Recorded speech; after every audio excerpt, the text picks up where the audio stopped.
क्रांती news, आवाज सर्वसामान्यांचा।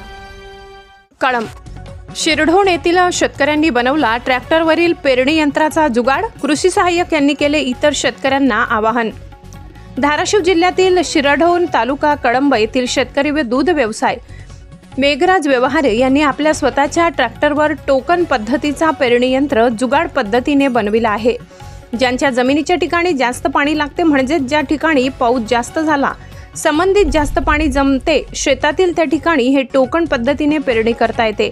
मजुरांचाही खर्च वाचतो, तसेच मजूरही मिळत नाही। त्याचप्रमाणे त्यांनी एक स्वतःच्या ट्रॅक्टरवर अशा प्रकारचा टोकन यंत्र तयार करून बसविला आहे। त्यामुळे त्यांची चर्चा संपूर्ण तालुक्यात पसरली आहे। मेघराज व्यवहारे हे प्रगतिशील शेतकरी असून ट्रॅक्टरवर पाणी यंत्राद्वारे त्यावर हे टोकन पद्धतीचे यंत्र बसविले असून ते 18 इंच जमिनीतील टोकन करते, तसेच 3 ओळींमध्ये पेरणी करते। त्यांनी बनवलेल्या ट्रॅक्टरच्या पेरणी यंत्रांची संपूर्ण माहिती कृषी सहाय्यक गायकवाड यांनी दिली आहे। पाहूया सविस्तर। महाराष्ट्र क्रांती न्यूज साठी प्रतिनिधी तौफिक मोमीन, धाराशिव जिल्हा प्रतिनिधी, कळंब शिरढोण। आपल्या शिरढोण गावातील व्यवहारी हे शेतकरी आहेत, त्यांनी आपण दरवर्षी जे काही ट्रॅक्टरनं सरी काढायची आणि परत ह्या टोकन यंत्राने मनुष्यबळ लावून समजा टोकन करायचं, हे दोन्ही कामं एकाच वेळेस व्हावेत।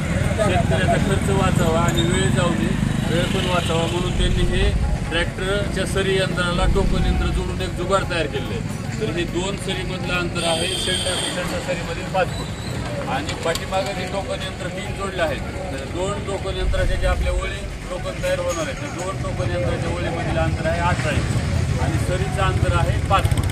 त्याच्यामुळे सर्व शेतकऱ्यांनी या जुगाडचं पूर्ण समजून घेऊन आपलं सोयाबीन टोकन करण्यासाठी ह्या जुगाडचा वापर करावा। आपण दरवर्षी सरी वेगळी काढतो आणि टोकन वेगळं करतो, पण एकाच वेळेस दोन्ही काम होणार आहे। त्यामुळे शेतकऱ्याचा वेळ पण वाचणार आहे आणि त्याचा जे खर्च आहे ती पण कमी प्रमाणात होणार आहे। सर्व शेतकऱ्यांना आवाहन करतो की या टोकन यंत्राने सर्वांनी खरेदी करावी। अशाच नवनवीन बातम्या पाहण्यासाठी आमच्या महाराष्ट्र क्रांती न्यूज या YouTube चॅनलला लाईक करा, सबस्क्राईब करा आणि बेल आयकॉनला प्रेस करा।